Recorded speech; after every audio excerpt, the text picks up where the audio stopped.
Salve, salve, nação americana! Seja muito bem-vindo à segunda temporada do Coelho.am, a temporada dos Ilustríssimos.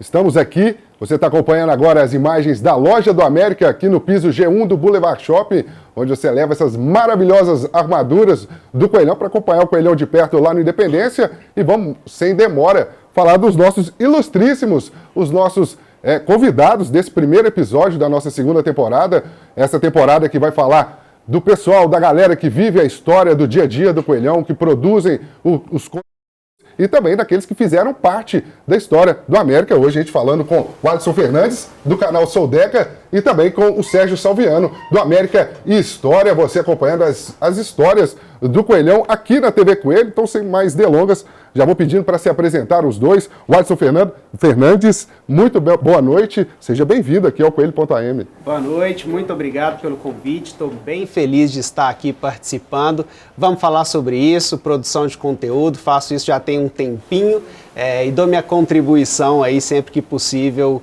ao América, sempre que posso. E não é só a produção, né? É viver a história e toda a paixão pelo Coelhão, né, Sérgio? Muito bem-vindo ao Coelho.am. Obrigado, é uma honra. Ilustríssimo ainda por cima, né, com esse nome. Muito bom. A gente já vive isso há muito tempo mesmo, igual você falou, desde que nascemos e tal. Mas é uma paixão que é bom demais. É porque é uma paixão mesmo que a gente faz, porque não tem medida, né? É isso, a gente vai falar da paixão do dia a dia, né, dos dois, vivendo aí o Coelhão, os conteúdos que eles geram nas redes sociais. E aí eu já vou perguntando, de início, como que é essa paixão, de onde surgiu essa paixão? É desde criança, veio do pai, veio de algum outro parente, de algum amigo? Conta pra gente como que é, vamos começar pelo Alisson. Meu caso é completamente inexplicável, porque eu não sou filho de americanos, não conheci absolutamente ninguém que torcia para o América, nenhum tio, tia, avó, nada. E meu pai é atleticano, minha mãe não torcia para nenhum time, não torce muito para nenhum time. Hoje ela acompanha um pouco mais o América, e meu irmão também é atleticano. Meu pai tentou me levar ao estádio para fazer com que eu virasse atleticano, nunca funcionou, até ia, porque rolava um salgadinho, um picolé, uma coisa aqui, uma coisa ali, mas nunca funcionou. Mas desde sempre me identifiquei como americano. Acredito que tenha sido alguma coisa relacionada à camisa, algum jogo que eu assisti ainda muito novinho, e essa paixão nasceu assim de forma inexplicável. Eu costumo dizer que não fui eu que escolhi o América, foi o América que me escolheu, e desde então estamos nessa aí. É isso, e para falar não só dessa paixão e da história, como começou essa paixão e de repente falar sobre a América. Bom, então, a minha história, eu sou filho de americano, neto de americano e tal, mas meu avô e meu pai eram essa parte da torcida que a gente chama de torcedor de pijama. Então eles não iam ao campo, quer dizer, foram a priscas eras, mas quando eu nasci e tal, já não ia mais. Então meu pai nunca me levou ao campo, né? Eu era criança muito sem ter essa experiência e tal. Eu só fui ir ao campo já adulto, com 18 anos e tal, mas eu sempre fui americano, sempre me considerei americano, sempre torci, apesar de não estar presente e tal. E depois, já adulto, eu participando do Decadentes junto com o Alisson, eu descobri que a história do América era muito rica. E aí é que eu comecei a falar, opa, eu quero conhecer mais disso. E eu começo a produzir o América História por causa disso, na minha ânsia de conhecer mais a história do América. Aí o Sérgio até citou o Decadentes, o Soldeca, e como que a gente acompanha, como, principalmente vocês que vivem disso, como vocês observam esse crescimento, não só do clube, que a gente vai falar também, né, do momento histórico que vive o América, mas como vocês vêm acompanhando esse crescimento, o crescimento não só de produção de conteúdo, mas também o crescimento das pessoas que acompanham, os seguidores, como que você acompanha isso e compara, né, desde da infância para hoje, como que é acompanhar o Coelhão hoje? Acho que hoje nós conseguimos, né, Sérgio, não só nós, mas essa galera toda que está produzindo conteúdo já há bastante tempo. E antes que a gente tenha começado ali também com o Decadentes, já tinha uma galera que fazia isso anteriormente. Então é bom frisar que não somos os primeiros, não. Mas tem muito orgulho porque o torcedor americano, durante muito tempo, não tinha conteúdo dessa qualidade e ligado diretamente ao América. A gente tinha que conviver com o que era produzido na mídia comercial, que por motivos óbvios não dá tanta atenção assim ao América, isso desde sempre, e hoje continua não dando tanta atenção. O espaço é muito pequeno para o América nas mídias tradicionais. Então, a nossa ideia, lá em 2016, quando eu criei o Decadentes, tive a ideia, era de justamente fugir disso daí. Conseguir dar outras possibilidades para o torcedor americano. Eu sempre me lembro que acabava o jogo, e aí o América tinha uma grande vitória, por exemplo. Sim. E eu ficava louco para ouvir mais sobre aquilo, ouvir outras pessoas, jornalistas falando, os desdobramentos, a entrevista pós-jogo, enfim, ter mais conteúdo sobre aquilo. Para mim o jogo não acaba no apito final necessariamente. E não tinha. As poucas rádios que transmitiam, e normalmente era só a Itatiaia, que a gente tem que frisar que sempre acompanhou a América, mesmo nos piores momentos, mas o jogo apitava, ao final acabou a transmissão. Então pensei, a gente tem que fazer alguma coisa. O torcedor americano acho que tem o direito de conseguir ter mais conteúdo, ter pessoas falando, ter alguém para conversar ali de alguma maneira. E foi aí que a gente acabou criando, tive a ideia, chamei meus amigos Henrique Pinheiro, Cláudio Salve, foram os três, nós três começamos isso lá com o Decadentes e logo de início já deu muito certo, foi surpreendente. E aí? Eu lembro só de que eu entrei depois que eles abriram, naquele momento, o América era um grande time da Série B já né, estava sempre nas cabeças disputando, tinha subido para a Série A em 2016, mas até então era um grande time da Série B. Meu sonho era ver uma mesa redonda na ESPN sobre Série B, que aí ia falar do América. Sim. E não existia isso. Então quando o Decadentes vem, eu falo, putz, que legal, agora eu vou assistir uma mesa redonda falando sobre o América, né? Então isso é... E o Coelhão pede passagem, sim, não só pelo fato da demanda pelos torcedores, mas o América hoje pede passagem. E como quer ver esse crescimento na história? Vamos puxar pelo lado do historiador, para você que acompanha, sabe todos os detalhes aí. Mais ou menos. Qual que é a sua visão em relação a esse crescimento? Hoje a gente, o segundo ano participando, segundo ano seguido, que eu acho que é o mais importante ainda, né? Não é aquela participação espaçada, a gente faz 2 temporadas muito boas na Série A, faz agora segunda participação em um torneio internacional. Como que é essa história? Por que o América chega nesse momento? Bom, então, são 110 anos, é muito tempo, vou falar bastante aqui então. O América nasce e ele já nasce gigantesco. O decacampeonato é algo sem precedentes, não existe no mundo algo igual ao América, porque o América não ganhou só no primeiro quadro, era como se fosse o América ser decacampeão 10 anos, ganhar o campeonato 10 anos seguidos do time profissional e do sub-20. Entendeu? É algo... E assim, ganhar 4 anos seguidos, invicto, ganhar um campeonato inteiro sem tomar nenhum gol. São números que o América tem no seu início, que é algo sem precedentes. Só que isso dura 10 anos. E depois a gente passa muito tempo da nossa história correndo atrás e perdendo e não conseguindo, não capitulando mesmo, não conseguindo isso. Tendo vitórias e espaço e a gente vai definhando. Não é à toa que a nossa torcida é pequena, porque foi muito tempo de abnegação aí dos caras conseguirem manterem o América como está.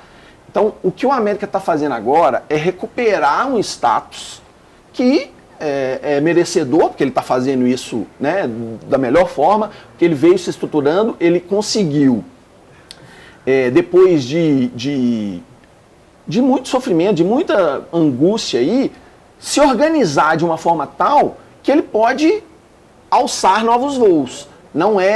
O momento de hoje não é igual da antigamente, não dá para você comparar, porque são 2 eras completamente distintas. Mas o América hoje é grande, de novo, o América é um time grande, que está disputando grande, com ambições grandes, né? O Alisson levou lá o Zé Flávio Landrumon no Soldeca e contou um pouco. Esse início de recuperação começa ali, quando eles arrumam o CT Landrumon e falam, agora nós vamos conseguir. E olha, demorou pra caramba, mas estamos aí, graças a esses caras que foram construindo esse tijolinho por tijolinho e tal. Então, Eu vivi um pouco dessa, não vivi o lado de trás, né? Vivi essa reconstrução aí, mas mesmo nessa reconstrução foram anos difíceis, Sim. com problemas e tal. Mas o que a gente está vendo hoje é o sonho de todo americano, né? Nós estamos bem demais, claro. A gente é corneta, a gente vai reclamar, a gente vai, né? Vai querer mais ainda, lógico, e tá certo, tem que querer mesmo, mas a gente está bem demais, cara. Não, e você citou, bacana você citar o livro do José Flávio, porque ele traz não só a história, mas fala também de toda a união dos americanos que trouxeram a América para esse patamar. Não é, você falou, é um caminho, né, duro, difícil, ainda mais para se manter hoje, não só economicamente, mas ter um time que consiga se manter na Série A, na elite do futebol brasileiro, é difícil. A gente fala dessa união. Dentro de campo, onde você viu esse start? Dentro de campo, fala de um jogo ou o momento que você acha que começou essa mudança. Posso tentar Vai. lembrar acho que você vai lembrar, aquele contra o Brasil de Pelotas, Série C. Sim. Ali Quando a gente sobe para B, né? Ali foi um jogo muito pegado, muito difícil. O Brasil de Pelotas é um clube muito tradicional também. E a gente vivia um momento de autoestima muito baixa, era um momento muito complicado como clube. E quando a América vence aquele jogo e começa uma recuperação indo para a Série B, ali eu senti que tinha algo diferente. Depois dali, ainda tropeçamos outras vezes, subimos, descemos, mas ali eu acho que a gente conseguiu sair daquele buraco ali de Série B, de Campeonato Mineiro, de anos sem competição nacional. Então ali a gente conseguiu pelo menos retomar um pouco dessa energia positiva, pelo menos para mim. Eu fiz um episódio sobre 2008 no América Story, né? Chama o ponto de virada, porque é isso. Então, lembrando, a gente veio nessa história toda, mas a reconstrução começou no Lano Drummond ali. A gente teve uns bons momentos na década de 90, mas depois cai de novo. O século novo, a gente vai para o fundo do poço, a gente vai para a Série B do Mineiro e ficar sem disputar campeonato nacional. E a gente vai jogar a Série C em 2008, e era o último ano que a última série era C. A partir de 2009 teria a Série D. E o América correu um risco muito grande de disputar a Série D em 2009. E em 2008 a gente consegue ser o último clube a se classificar para a Série C de 2009. E aí 2009 é um ano que a gente começa a subir de novo, porque a gente ganha a Série C com o Givanil, depois sobe em 2010, vai jogar a Série... E aí o Salum fala na época, né? Peraí, tá indo rápido demais. Porque ele não esperava, ele sabia que essa reconstrução é devagar e agora que nós estamos vendo isso. E nós já subimos em 2011 a gente já estava na Série A, todo mundo eufórico, putz, né, subida meteórica, mas caímos de novo. E aí esses tropeços que fizeram a gente chegar onde está hoje. E aí eu acho que o segundo ponto de virada, assim, talvez seja aquela campanha de Copa do Brasil de 2020 com o Lisca, porque ali... aí a gente já tinha conseguido se estruturar como um time que era forte para a Série B, mas que não necessariamente aguentava uma Série A. Sim. Ali, para mim, com o Lisca, teve uma mudança de mentalidade que para nós torcedores era muito visível, assim, o quanto que aquele time conseguia enfrentar. Ali começou o América a enfrentar qualquer time do país sem nenhum tipo de receio, enfrentando de igual para igual, conversando olho no olho com qualquer clube do país. A gente vê, às vezes, um clube tropeçar e aquilo se tornar uma grande marca e, às vezes, não conseguir superar ou demorar vários anos. A gente vê alguns clubes aí que têm dificuldade, principalmente nos últimos anos. Você acha que o América soube aprender, principalmente na derrota? Ah, sem dúvida. O América, a gente falava, você lembra, a gente no Decadentes, a gente falava muito assim, o América já é grande demais para a Série B. Mas a gente, na Série A, a gente ainda não sabia ainda. A gente aprendeu com isso, com esse subir, cair, né? Esse exercício de, peraí. Um exemplo é o Santa Cruz. O Santa Cruz subiu junto com o América em 2017, nós subimos, jogamos 2018 na Série A. Sim. América e Santa Cruz. Nós tomamos um pau do Santa Cruz no Independência, que foi, saímos de cabeça quente. Mas... E o Santa Cruz investiu tudo, fez de tudo e tal, contratou grafite e tal, figurou entre os primeiros no início do campeonato, ali, liderando o campeonato e tal. No final das contas, nós dois caímos. Qual que é a diferença? O América caiu, se segurou, opa, caí, beleza, caí, mas estou aqui e vou de novo, porque a Série B do ano que vem é nossa e tal. Enquanto isso, o Santinha foi para a Série D. Por causa disso, porque ele não soube segurar se estruturar o suficiente para tentar de novo, porque o futebol é isso, cara, o futebol é cíclico. Sim. A gente não vai ganhar sempre. A gente vai subir, vai cair, vai subir, vai cair. Você tem que se segurar quando você está em cima e na hora que você cair suave, pra você voltar de novo. Se você foi de uma vez, já era. E antes da gente começar a falar da parte boa, que a gente quer ouvir mais da parte boa, inclusive ontem eu estava acompanhando mais uma vez o Soldeca, o pessoal pedindo, vamos falar da parte boa, no momento que ele falava de alguns momentos difíceis.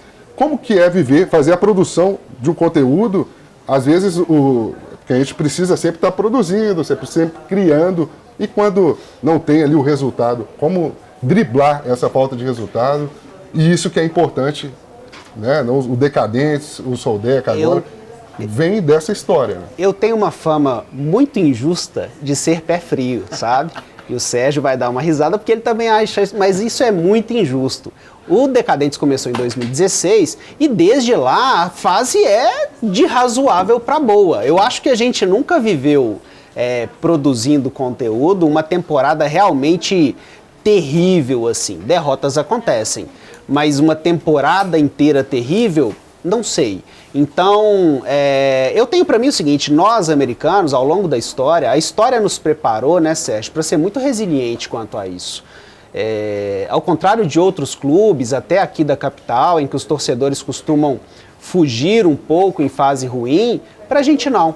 Pra gente o amor é pelo América, não é pelo resultado em si. É claro que vencer é sempre melhor, estar bem é sempre melhor, jogar Libertadores, jogar Sul-Americana é sempre melhor. Mas nas fases ruins também ninguém abandona, não.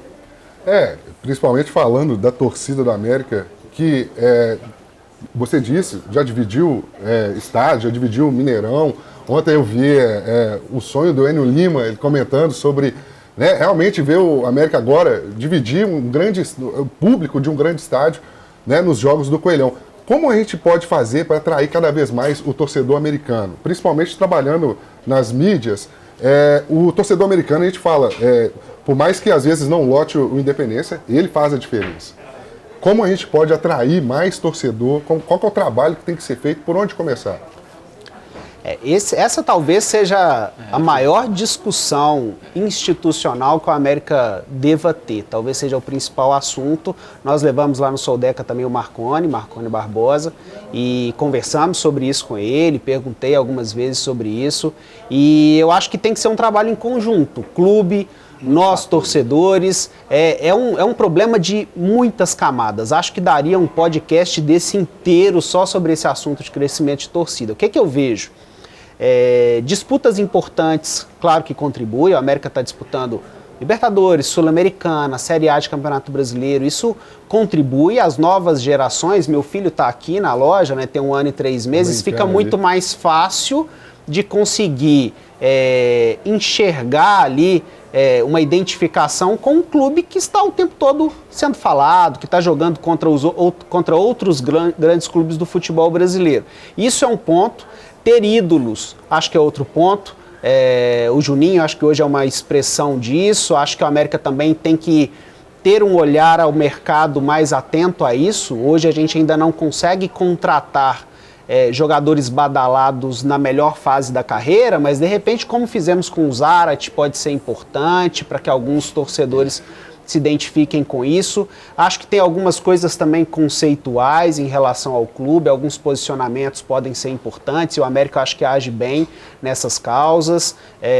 Para mim são várias e várias camadas para que a gente consiga crescer torcida. E para mim um outro ponto que, fazendo uma crítica, acho que o América aproveita mal, é o fato de que o futebol hoje ele está muito elitizado. Os dois outros clubes de Belo Horizonte têm ingressos muito caros, são clubes que são muito fechados para camadas mais populares. Eu acho que o América tem que se abrir mais. O América tem que se colocar como um time popular, um time do povo, um time que vai convidar todas as classes para compor a Liga Independência. Então, são vários fatores, acho que é um dos temas centrais do clube, mas caminha por aí.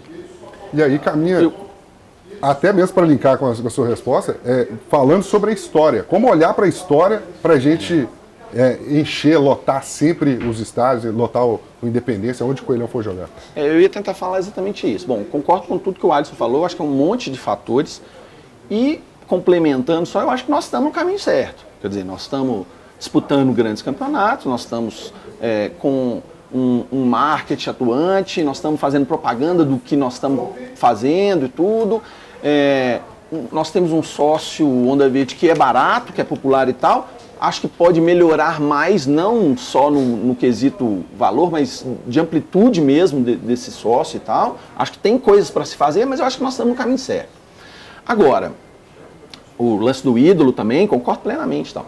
Agora, eu acho que isso é um processo que vai demorar mesmo. Não adianta ter essa ansiedade também de achar que nós vamos ter uma torcida de massa porque tem 2, 3 anos que nós estamos bem. O processo de fazer a torcida do América ir desaparecendo, ele demorou também, ele não foi de uma hora para outra. Eu vou tentar contar uma historinha aqui só para resumir lá atrás, numa era que o futebol era mais ou menos profissional ainda. O América ganha o Deca até 25.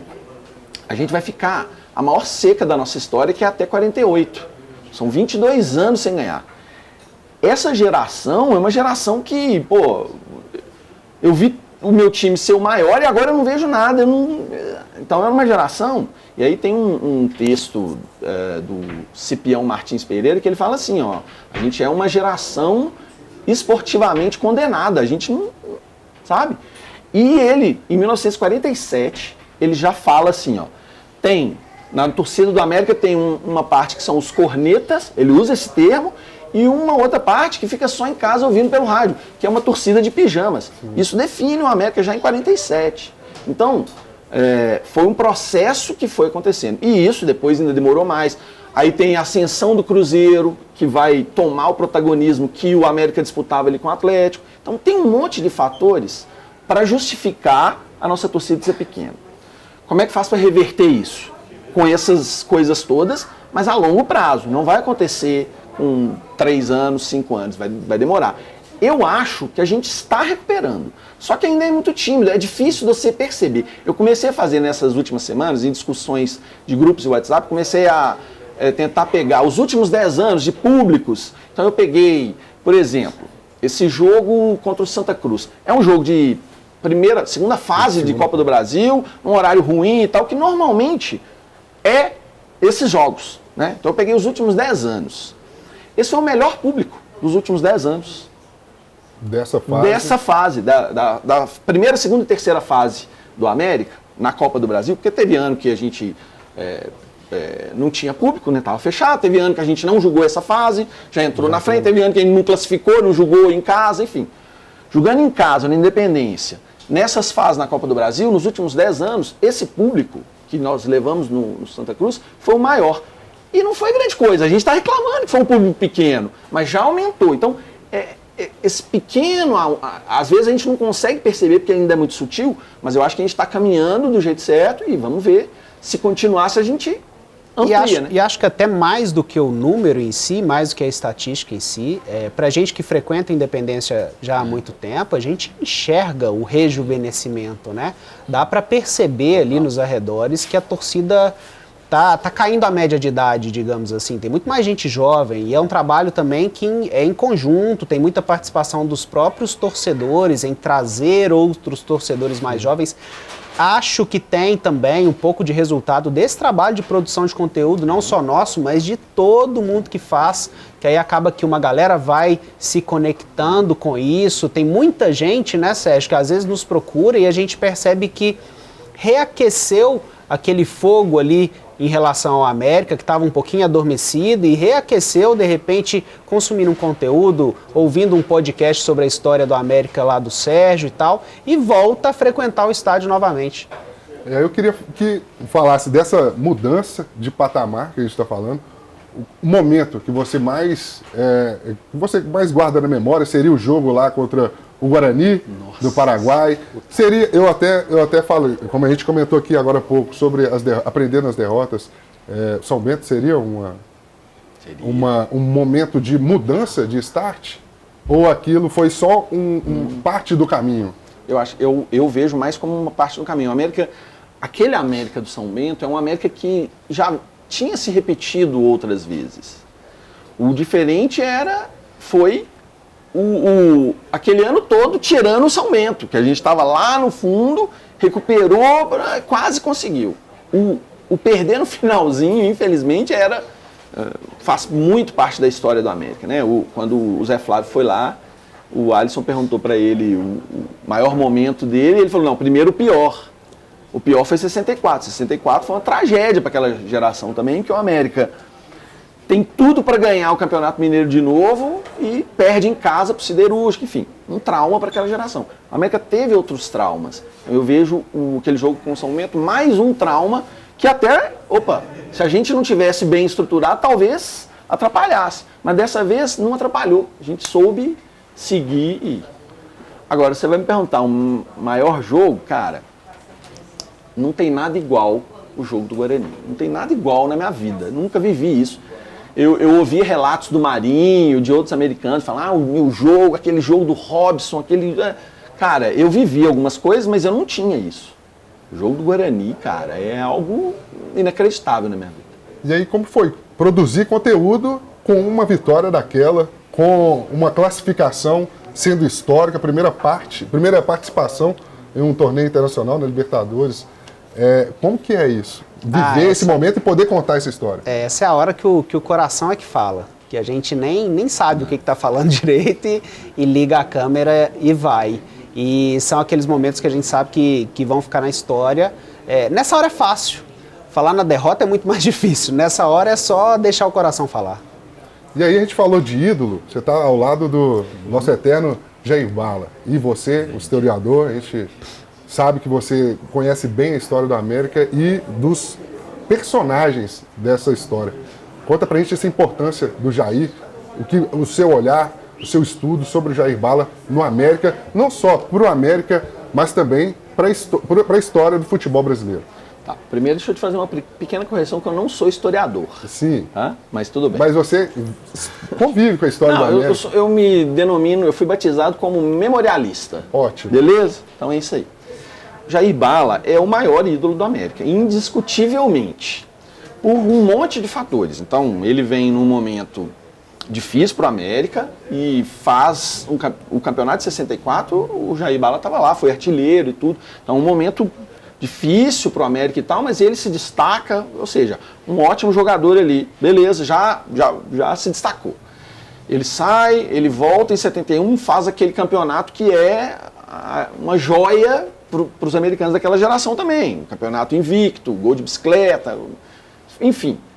Faz seu nome como um grande atleta do América. Mas o América teve outros grandes atletas também, obviamente, né? Eu não vi ele jogando, então eu não consigo nem falar assim, esse jogava mais que aquele e tal. Eu só li sobre eles e tal, né?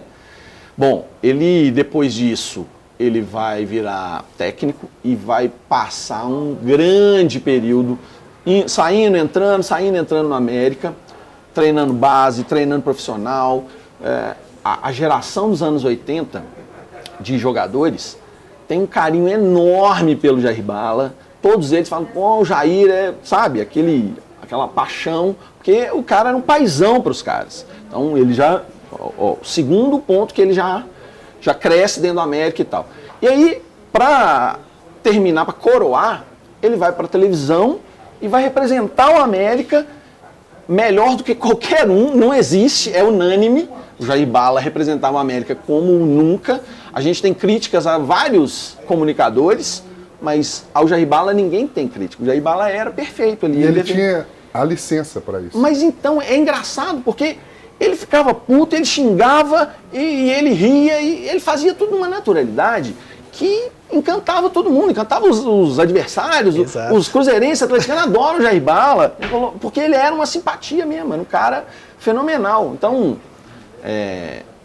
por esse conjunto todo de fatores, é o maior ídolo, é o cara que mais representou a América para mim. E naquela votação, né, no Centro Ideca, ficou claro. E em outras votações, em outros anos também, Jair Bala sempre se destacou porque ele é esse cara. E aquele campeonato de 71, vencido de forma histórica, inclusive homenageado na nossa camisa de jogo. Qual que é a importância desse campeonato? Porque foi uma vitória com o Jair, invicto, campeão invicto. Como aquilo representa? Primeiro título do América no Mineirão. Quer dizer, se a gente pensar naquele contexto que eu estava falando, o América vinha perdendo espaço ali, o Cruzeiro foi crescendo. Na década de 60, bom, até a década de 50, o América e o Atlético eram os grandes times da cidade. Claro que o Cruzeiro também já brigava ali, lógico, mas existia aquela aura que o América era o grande vencedor, o Atlético estava ganhando mais títulos, então ainda tinha aquela força toda. Quando vai chegando na década de 60, o Cruzeiro começa a passar o América. E o América vai ficando. E o 64 é emblemático também por isso, porque a gente perde uma oportunidade ali de, o Siderúrgica joga a Copa do Brasil, a Taça Brasil, em 65. Poderia ter sido o América, porque o América ficou em vice, então não foi o Siderúrgica e tal. Então tem algumas coisas que o América perdeu ali. E ao mesmo tempo, o Cruzeiro faz aquele timaço com o Tostão, que ganha tudo também, né? É um timaço, indiscutivelmente, e acende completamente. Então o América estava ficando no ocaso naquele momento. E aí, então, o Mineirão nasceu em 65, não ganhamos nada e tal, chega a 71 e tem aquele título que é brilhante.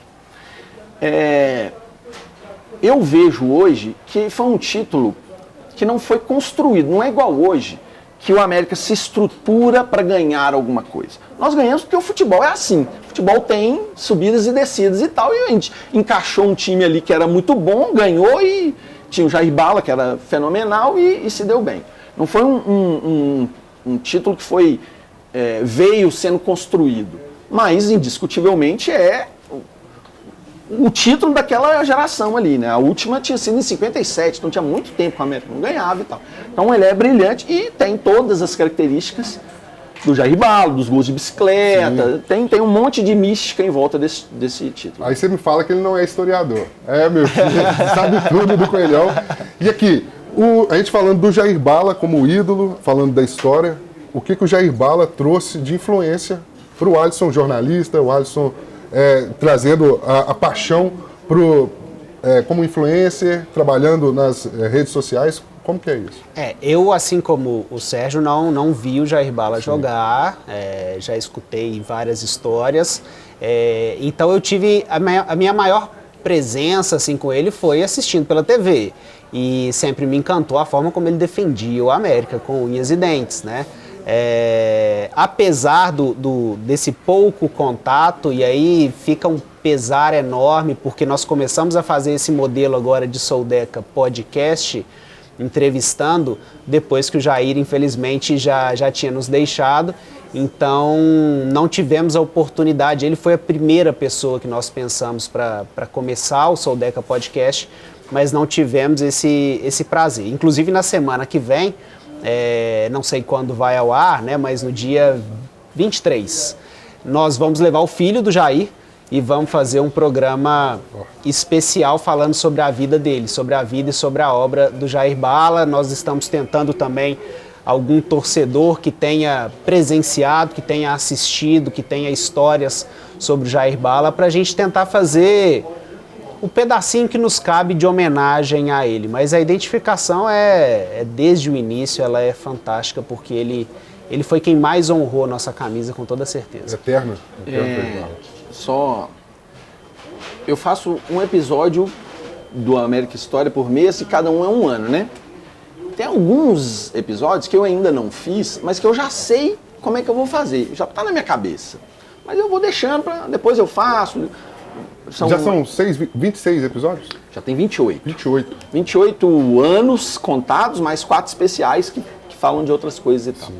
E esse mês começa a 4ª temporada. Show. O episódio 71 eu já tinha na minha cabeça. Eu vou entrevistar o Jair Bala, vou dar um jeito de entrevistar o Jair Bala, porque vai ser meio que um bate-papo com ele, porque ele é o cara de 71, ele que vai contar tudo e tal. Só que eu começo o América História em 2020, na pandemia. Não tinha como entrevistar o Jair Bala na pandemia. Passa o tempo, ele ainda estava mal de saúde e tal, então Não deu certo. Não deu certo.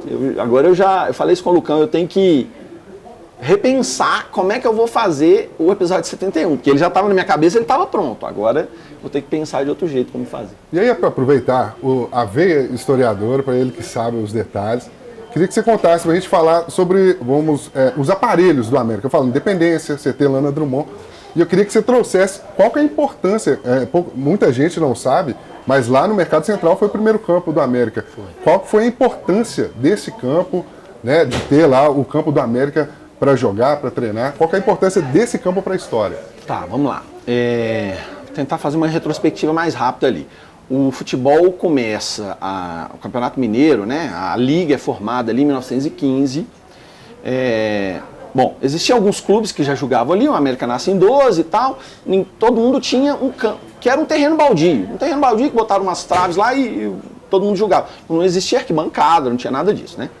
Aliás, não existia torcida.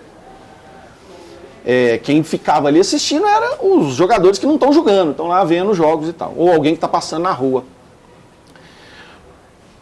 Em Belo Horizonte existia o Prado Mineiro, que era um jockey clube, onde tinha corrida de cavalo, que foi um empreendimento que existiu ali no começo do século, que faliu, não deu certo. Belo Horizontino não gostou muito de corrida de cavalo, não. E aí aquilo ficou meio vazio. Esses clubes, essa liga que estava se formando, começou a usar aquele espaço, que era um lugar que tinha um pavilhão, ou seja, uma arquibancada, e aquele lugar de corrida podia ser transformado num campo. Então começa-se a jogar futebol ali. E aí esse passa a ser o primeiro campo de futebol, o primeiro estádio de futebol de Belo Horizonte. Não é do América. Esse Prado Mineiro é o campo da Prefeitura de Belo Horizonte, que está sendo usado ali. Ele vai ser usado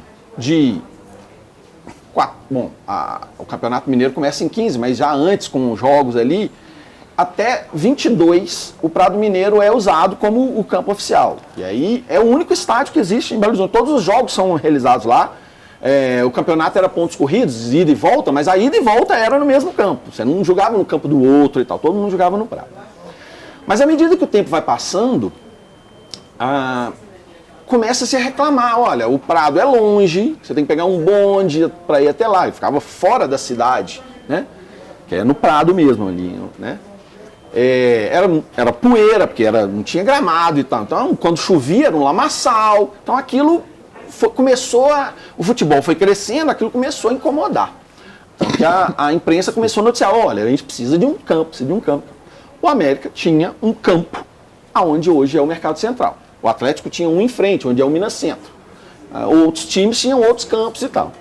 O América, então, fala assim, opa, eu que sou o grande campeão, já éramos tetra ali, talvez e tal, ganhamos 16, 17, 18, 19, A partir de 19 a gente começa a falar assim, não, vamos construir um campo, um estádio. E aí o América constrói ali o primeiro estádio gramado de Belo Horizonte. E aí ele se torna o estádio da cidade. Ele é inaugurado em 22. Nesse processo, o Palestra também nasce e também constrói o campo dele, mas a diferença é o seguinte, só para vocês terem noção. O Prado cabia 1.500 pessoas. O América faz um estádio que caberia 5.000 pessoas, então já era 3 vezes mais. O Palestra faz um campo que eu imagino, não tenho certeza nesse número, mas era mais ou menos 1.500 também. Então, o grande estádio passa a ser o estádio do América, que é o estádio da Avenida Paraopeba, não tinha nome, é onde fica ali. Só que esse estádio vai durar muito pouco, porque logo em seguida a prefeitura falou, eu preciso desse terreno para construir o meu Mercado Central, a cidade está crescendo, faz a mesma coisa com o Atlético, me dá esse terreno que você tem aí que eu preciso colocar outras coisas aí, e eu vou dar outros terrenos e vou ajudar na construção dos estádios que vocês quiserem. A prefeitura ajuda a construir o estádio Antônio Carlos do Atlético, que é onde hoje é o Boulevard, e ajuda a construir o Alameda do América. Então, o Alameda nasce em 28, o estádio do Atlético acho que em 29 e tal. Então, esse primeiro estádio do América, ele vai durar de 23 até 28. Mas é esse primeiro estádio. E depois o Alameda vai vir como um grande estádio. Mas aí já é um outro momento, já tem vários estádios com portes maiores acontecendo. E aí a gente contou agora a história do nosso primeiro campo, inclusive você vai acompanhando junto conosco Segue aí as imagens aqui da Loja do América, no piso G1, aqui no Boulevard Shopping, para você acompanhar na mais alta estirpe, né? Os jogos do Coelhão no Independência. Pode escolher de olho fechado aí. Você vai acompanhando aí o movimento aqui na loja, aqui no Boulevard Shopping. A gente vai seguindo a nossa conversa, que tá boa demais. A gente falou de história, inclusive citamos aqui, né, que o América vem pedindo passagem. A gente sempre comenta também da dificuldade da gente ouvir falar, né, divulgação do América. E como que como você vê isso? Sempre foi contra tudo, contra todos, e aí o América vai criando essa casca, ou foi evento de sorte? Acho que em termos de mídia, que é a sua pergunta, acho que sim, durante pelo menos o período em que eu torço para o América, realmente foi muito difícil para que a gente tivesse espaço na mídia. Eu sempre sou favorável ao seguinte, que ficar reclamando não resolve nada, nunca resolveu nada na vida, por isso que a gente arregaçou as mangas e foi lá fazer. Inclusive eu deixo um recado, um convite, né, Sérgio, para quem está nos assistindo aí. Precisamos de mais pessoas fazendo conteúdo, divulgando as coisas do América, participando, assistindo, compartilhando. É só assim que a gente consegue fortalecer essas coisas, né? Mais do que ficar reclamando que a mídia tradicional não dá o valor que a gente acha que deveria dar, porque isso também é uma questão muito subjetiva, né? Nós achamos isso, mas do outro lado, a mídia comercial, eles têm contas para pagar, é uma empresa. Então eles têm lá as estratégias deles, vai saber. E eu não estou nem muito interessado em tentar entender. Eu prefiro arregaçar as mangas e tentar fazer do nosso jeito. Mas o contra tudo, contra todos, às vezes não fica restrito apenas à mídia, ao espaço.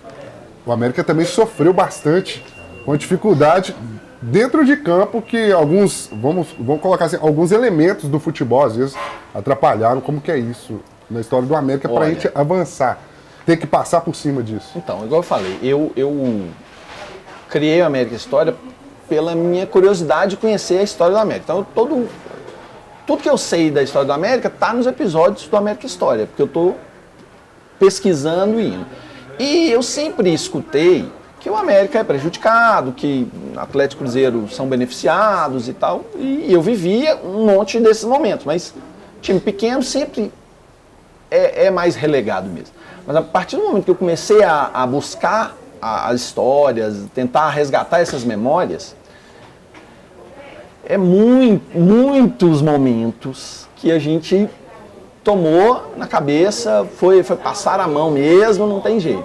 Muitos momentos.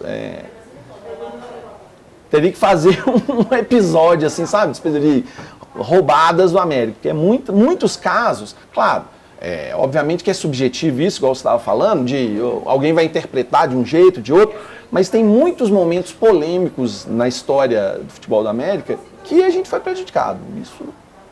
E antigamente a coisa era mais na cara dura, né? Não tinha VAR. Hoje em dia, com o VAR, quase conseguiram um pênalti pro adversário no último jogo aí, escandaloso. Sem o VAR, a coisa era... Imagina lá na década de 40, não tinha nem transmissão, 50, não tinha nada. Então era resolvido ali na hora.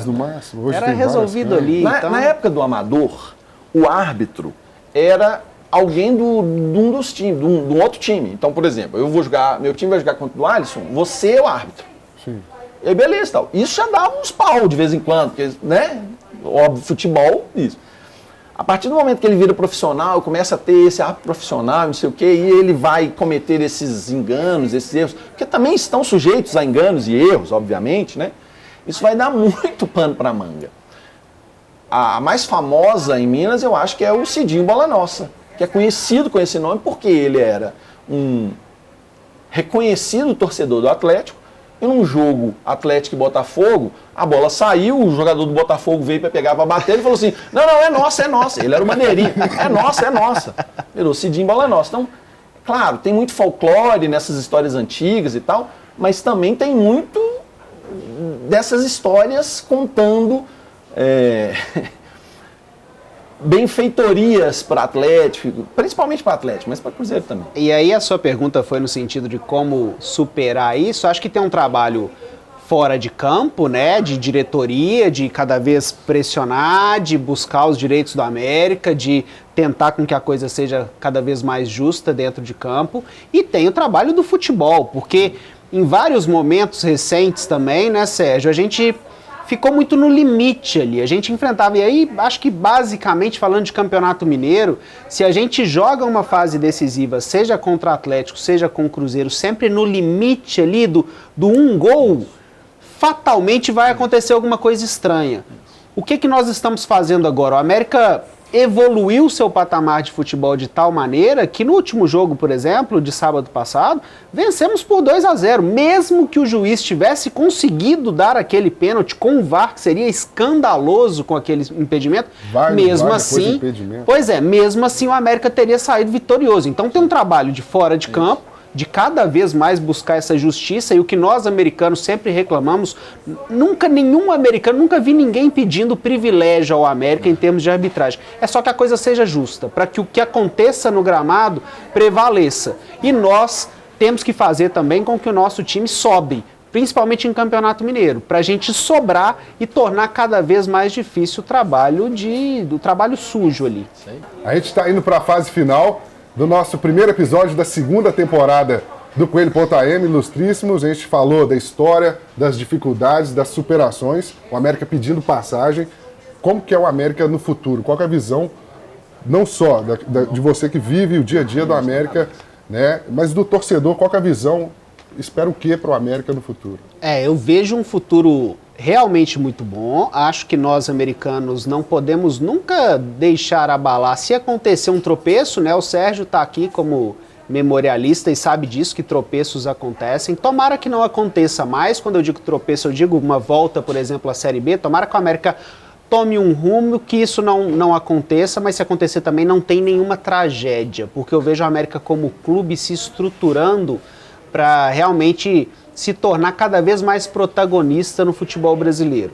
Vejo um trabalho também relacionado à estrutura. O Planeta América acho que vai ser uma nova virada de página, assim que a gente tiver um CT com ainda mais melhorias, algo que forneça essa capacidade do clube se tornar cada vez mais profissional dentro do futebol. Para mim é caminho sem volta. Ao longo da história, o CT lá na Drummond, ele já foi uma virada de página, né? A gente conversou isso lá no dia que o Zé Flávio foi no Soldeca. O América saiu na frente de vários outros clubes grandes do futebol brasileiro. Os clubes cariocas, por exemplo, patinaram aí ao longo da história porque não conseguiram enxergar essa necessidade de investir em estrutura. Investir em estrutura diretamente ligada ao futebol. E o América enxergou isso muito cedo e acabou bebendo água limpa. E agora eu vejo esse movimento de novo. O América pensando, planejando e executando o Planeta América, a gente está novamente saindo na frente. Novamente se estruturando e criando um equipamento ali que vai ser muito importante para o futebol. E para mim o futebol vai cada vez mais caminhar para isso. É um jogo que cada vez mais vai se tornar coletivo, vai se tornar físico. Então a gente precisa ter algo desse nível para sair na frente. E como equilibrar a mídia americana? Porque hoje, você falou, hoje a alternativa do torcedor americano é acompanhar o Soldeca, o América História, tantos outros, Decadentes, Terça do Coelho, tantos outros, para acompanhar. Como que essa mídia pode contribuir para isso?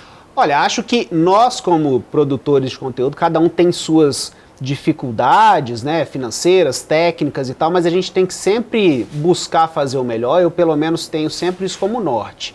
Acho que o programa da próxima semana tem que ser melhor do que o passado. O que a gente tem de estrutura nessa semana, na semana que vem eu tenho que conseguir fazer alguma melhoriazinha. Então acho que nós, como produtores, sabendo das dificuldades de cada um, mas temos que buscar essa melhoria. E no mais é trabalho de formiguinha, é degrau por degrau mesmo. Assim como a evolução do clube é lenta, como disse o Sérgio, e vai ser mesmo, para que ela seja sustentável, ela vai ser assim.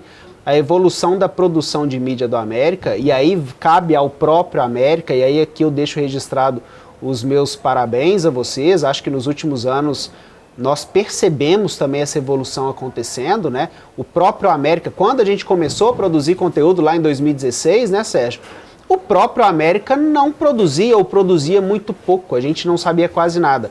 Hoje a gente tem os vídeos sobre o dia a dia do América, a gente sabe ali, a gente tem entrevistas com jogadores, dirigentes, com quem está nos bastidores ali, com quem está fazendo o trabalho mais de bastidores no clube, então todas as pontas estão evoluindo, mas esse processo ainda vai demorar um pouquinho. E é um clichê pensar no futuro sem esquecer o passado? Totalmente. A gente só vai andando bem para frente se a gente conhece o nosso passado, se a gente sabe onde que a gente errou, para a gente não errar mais. Senão você erra de novo, né? Não tem jeito. Mas eu acho que a gente está no caminho certo. Eu vejo exatamente igual o Alisson e eu aposto. O América, na próxima década, ainda não cai para a Série B. É isso aí, vamos terminando aqui mais um episódio do Coelho.am, o primeiro da segunda temporada Os Ilustríssimos. Muito obrigado, foi um grande episódio. Você confere esse e outros conteúdos aqui na TV Coelho. E eu já queria que você já passasse o serviço para seguir o Alisson Fernandes, para seguir o Sérgio Salviano. Conta pra gente como é que faz. Canal Soldeca lá no YouTube, então é youtube.com/Soldeca. Estamos fazendo podcasts lá toda semana, quinta-feira, 8 horas da noite. Já levamos o Juninho, o Éder, fica aqui o recado ao América. Liberem os jogadores, liberem pessoal dos bastidores aí para participar lá com a gente, porque o papo é sempre muito legal, a torcida tá adorando. Levamos o Enio Lima agora nessa quinta-feira, temos outros, levamos a Dona Zuzu, foi sensacional o programa com a Dona Zuzu. Então estamos lá no YouTube, youtube.com/Soldeca, toda quinta-feira, 8 horas da noite.